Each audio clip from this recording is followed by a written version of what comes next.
আমি নাম ধরেই বলছি, কাবিলের প্রেতাত্মা বাংলাদেশে ঝিনাইদহ রাশেদ খান নামে একটা লোক আছে না, এটা কাবিলের প্রেতাত্মা। কাবিলের সাথে ওর জীবনের মিল আছে। যে যাই করুক না কেন, একটা গোষ্ঠীর ওপরে দোষটা চাপিয়ে নিজেকে ভালো সাজায়, এটা কাবিলের গুণ।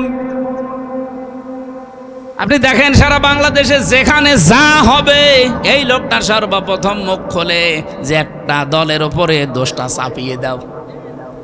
আপনি কিন্তু নিজেও জানেন যে এই দোষ, এই লোক এই দোষের সাথে এই দলের কোনো সম্পর্ক নেই, কিন্তু তাকে কালার করার জন্য আপনি উঠে পড়ে লেগেছেন।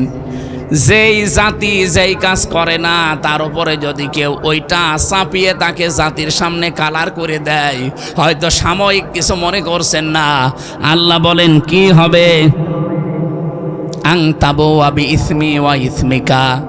হাবিল বলেছিল, ভাই কাবিল, আমি চাই আপনি আমার উপরে জুলুম করে, অত্যাচার করে, অতর্কিত হামলা করে আমাকে মেরে ফেলার মাধ্যমে যে পাপ হবে, এই পাপটা আপনি বহন করেন।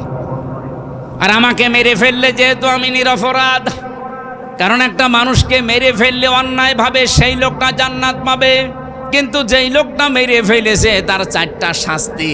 তার প্রথম শাস্তি হবে জাহান্নাম। এটা সূরা নিসার 93 নাম্বার আয়াতে আছে, অমাইয়াকুল মুমিনা মুতাআম্মিদান ফাজাযাউহু জাহান্নাম খালিদান ফিহা। আল্লাহ পাক বলেন, কোন মানুষ যদি ইচ্ছা করে কাউকে মেরে ফেলে, তার প্রথম শাস্তি হবে জাহান্নাম। 2 নম্বরে চিরকাল সে সেখানে থাকবে। 3 নম্বরে গাদিবাল্লাহু আলাই, আল্লাহ নিজে তার উপরে রেগে থাকবেন। 4 নম্বরে ওয়া'আদ্দা লাহু আযাবান আযীমা, যন্ত্রণাদায়ক শাস্তি তার জন্য আল্লাহ রেডি করে রাখবেন। বলেন নাউজুবিল্লাহ।